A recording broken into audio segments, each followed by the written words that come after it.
said about Faulkner had these children who came into their inheritance. We do have an inheritance.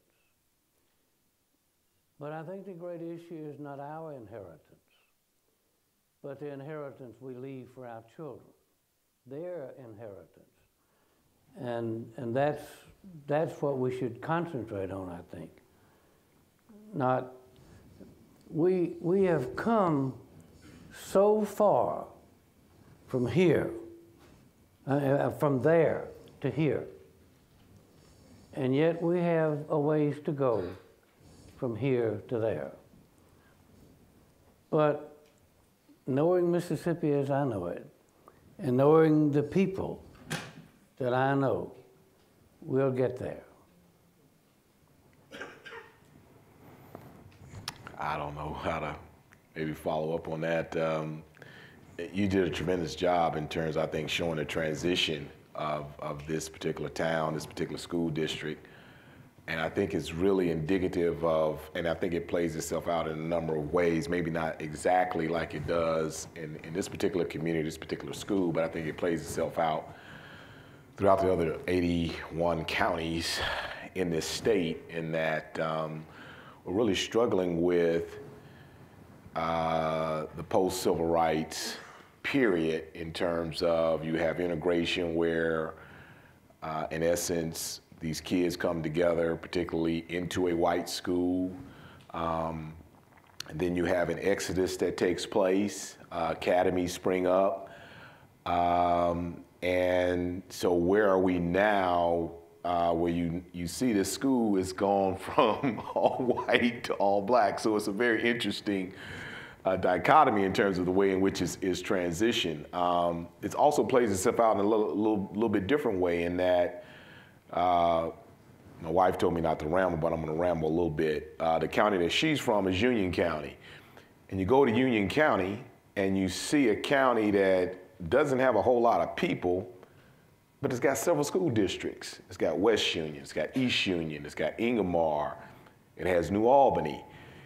And so what you begin to see is a kind of quasi-separation that takes place, in which African Americans go to New Albany, a few go to Ingomar, but the white students go to either West Union, East Union, or another school because of the location where people are living. And so maybe you can kind of speak to what you saw today in terms of the makeup of this community. It seems as though white citizens have moved away from the inner city of what was the center of the town. I mean, when my father was growing up, Yazoo City was pretty much 50-50 black and white, you know, about 10,000 and half white, half black. And now Yazoo City proper is 90% black. And so, and it wasn't just any one thing. It was, you know, some people fleeing to the white academies, some people commuting from Jackson, moving to Jackson and commuting, or getting a job in Jackson and commuting from, and putting their kids in school in Jackson. And then, of course, the Mississippi Chemical Corporation, which was a huge advocate of integration. Owen Cooper was the president, a good friend of President Carter's. And one thing I sort of cut out of this is that right before the new high school was opened in 1977, Jimmy Carter did a town hall meeting in the auditorium, in the gym, and the air conditioning hadn't even been hooked up. It was July, and it was I wasn't there, but it was very hot. And Mike Espy actually was in the audience and got to ask President Carter a question. So after Mr. Cooper died in the mid-'80s and Mississippi Chemical had some layoffs, so then the tax base, the white tax base, started eroding and moving away, and that sort of led to the decline of the school districts, and then the few whites that were remaining sort of started leaving. One interesting thing that's going on now, and it's not, and of course this is not exclusive to Yazoo City, I think, as Dr. Mayers pointed out, that it's the sort of the resegregation of the South that is happening everywhere. And one thing that some of the people I just most recently interviewed talked about is the whole notion of charter schools. I know this is a similar thing is going on in Memphis because we talked about it. they're talking about making a charter school system in Yazoo City, and they've already done a bunch of it in New Orleans, where I spent a lot of time, and it's, they're talking, some of the former black leaders are talking, well, they're going to only have so many slots, and they're going to go to the white kids, and what's going to happen to the black kids who get sort of shoved out of the system. So it's sort of an ongoing thing. Now I want to take something that David said and sort of pose to you, Dr. Ross. He said we've come so far, yet we have so far to go. We had this conversation when I was doing the Emeritus piece. Here you are, a good Midwesterner, 3 advanced degrees from Ohio State. You could be teaching anywhere in the Big Ten, yet you have been at the University of Mississippi for going on 20 years now, and you seem to be committed to the university. And I know it's probably seems sometimes like swimming upstream. Right. But what keeps you here, and what keeps you focused on the notion of helping get things better? Sweet tea.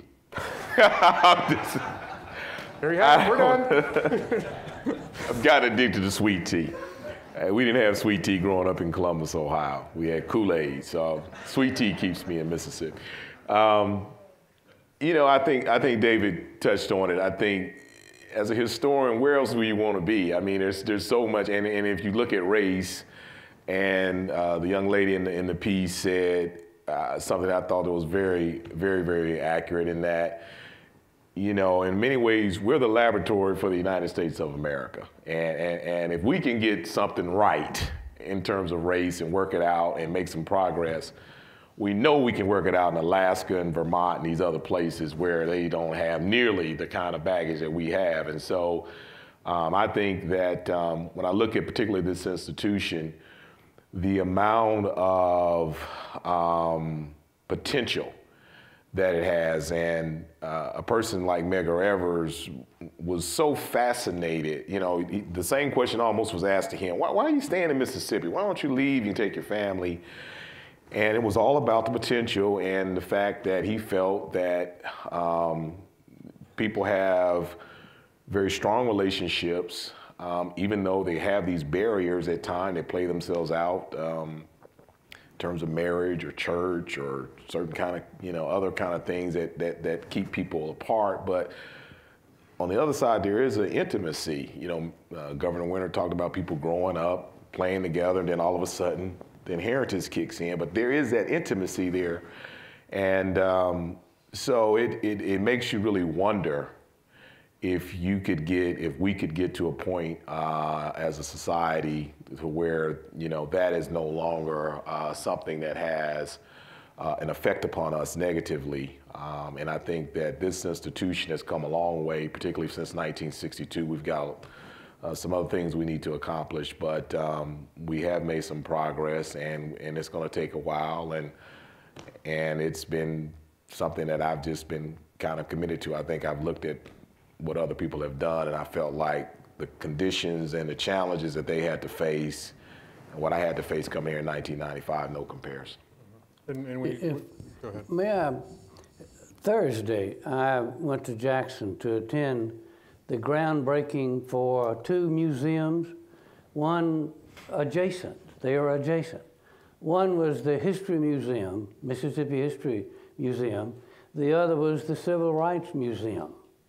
Mississippi is the only state in America that has a state-owned, or will have, a state-owned and operated Civil Rights Museum.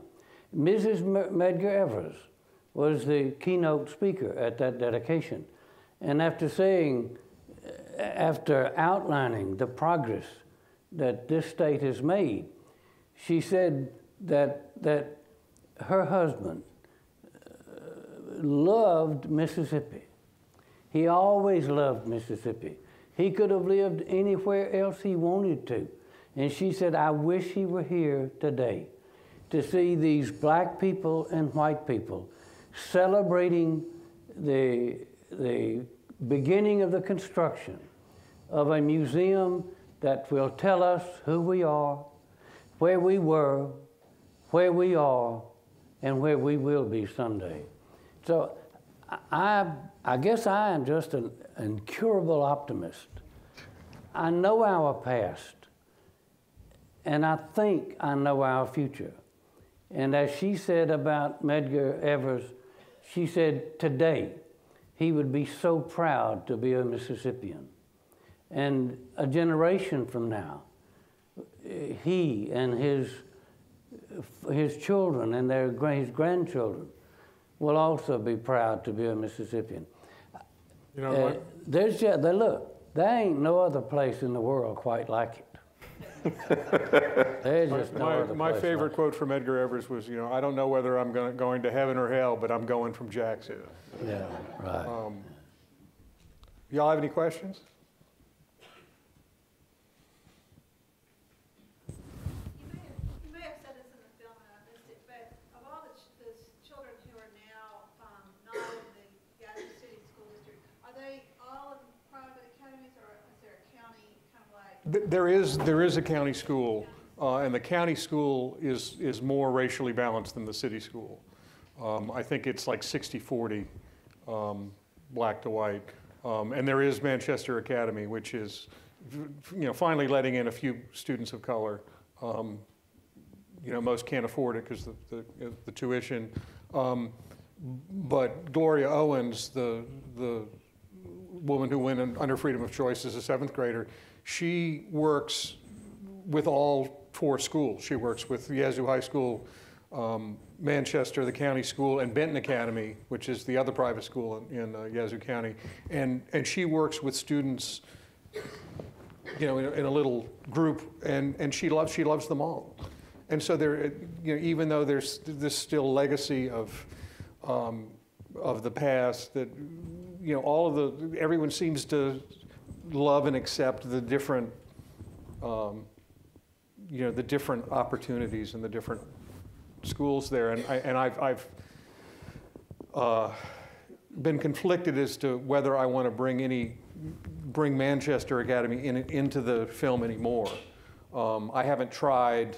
The new principal is like the son or the grandson of somebody who lived next door to my father. So, you know, I think it would. I could probably get an interview if I wanted to. I don't know if I want to go there. You know, the thing about film is that there's so many moving parts. There's so many more moving parts than there are in still photography. So, you know, I could re-edit all of this and have a completely different film. In fact, what happened was I had several screenings earlier in the summer, and I thought I was in pretty good shape. And the last screening I had in New Orleans, an older black woman came from Yazoo City who was living in New Orleans now, and my grandmother had taught her the organ. And afterwards she said, well, you know, most of those people you interviewed were not from Yazoo City. And she was being a little nitpicky in that, you know, some of them were not from Yazoo City, but they'd lived there for 40 years. But she said, you need to talk to this person and this person and this person and this person.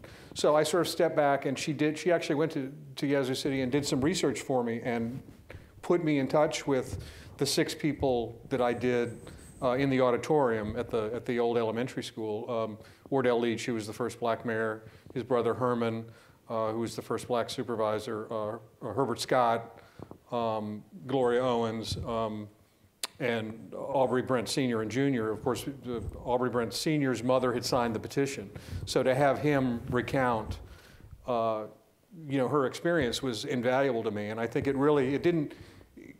sort of changed a little, you know, how I was presenting it, and it was, you know, I inserted them into the structure I had, but it changed it a little in that, you know, I had mentioned it in my original narration about the black administrators and the black coaches being demoted, but to hear Wardell Leach say, you know, I was an assistant coach for championship teams, and we got to the new high school and we were the assistants to the assistants, and that you know, he still thought about that, and that so that you had some people saying, oh yeah, integration was great, rah, rah, rah, it worked. And other people said, yeah, it worked, but you know, they put all our class pictures and our trophies in the attic. And you know, it was the subtle little things like that that I really think sort of changed slightly the character of what I was doing, and improved it, inevitably. So. Yeah, I grew up with Willie and from first grade through 12th, and then when I married in '57, we were out of state for 20 years. We came back to Yazoo City in '79, and I started teaching. I was a librarian at Manchester, 100% white, and making $10,000 a year. Then I got an opportunity to make $20,000 a year at an all-black county school, public school. I was the only white face there. No other white students or teachers. Then my husband was bedridden, and I transferred into a city school where Wardell Leach was the most wonderful principal I've ever had, and it was 3 blocks from my house. In all of those schools, there were good and not so good teachers, and good and not so good students. And I think, and I had, oddly enough, today I had an email from this black girl I taught at Woolfolk that I have never heard from in my life. And she said, I always think about you every Halloween because you always read us from Good Old Boy with his books, and you made school fun. So that was, you know, I really didn't see that much difference, especially in the kids. And some of the teachers, there were some problems. But they were all interested in getting an education, preferably in a way that made school fun. This is related in a way, but it's a question about Teach for America and the role of that in the film. Because, I mean, those young people seem really motivated and great, and they're photogenic, and they're going to be there for maybe 2 years. And the way they show up at the end of the film, it makes you wonder whether there are any career educators left in Yazoo City. So I was just wondering if you could say more about the relationship between this film and that program. Well, I mean, Teach for that was sort of my original ending before I had done my last round of interviews. And when I was editing last week, I basically didn't change the ending that much, but I wonder if that section is still relevant. Because that is true, you know, they come in and they are very enthusiastic, and they are there for 2 years and then they're gone, and they do have an effect on their students, but I believe both of those kids are gone now. And I think they had 5 Teach for America teachers in Yazoo City when I did that. I mean, that was filmed almost 2 years ago. And that, you know, that may be one of the drawbacks of the program, you know, not to diss the program or anything, but, you know, I think it's probably harder on the students, you know, to have fresh faces come in and be enthusiastic and then suddenly leave. You know, I've known various people who've done it and had very good experiences. So I'm still, you know, this whole edit is evolving, and I don't know whether I will keep that section or not, because I want to go back and incorporate some of the stuff that I talked to my last round of people about in terms of the situation of schools now and the whole charter situation, and you know, see how the state plays it out. I mean, they've delayed the state decision until March or April before they'll decide whether the state's going to take over the district. They have a new principal at the high school, and the people I've talked to seem to think that maybe he'll do a better job, but you know, you can't change stuff like that overnight. And then some people were critical of the reason that there have been bad test scores is that, you know, maybe these students don't test well. You know, maybe they're good musicians, but you know, they're not good in math, and so they're going to fail high school because of that, but they're still, you know, good at something. So there was some criticism as to how the system was operating.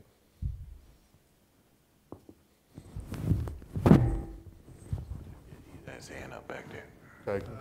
I was just curious, kind of, as we saw in the movie, the economic suppression causing integration. When you look at the modern world right now, how much is that still affecting?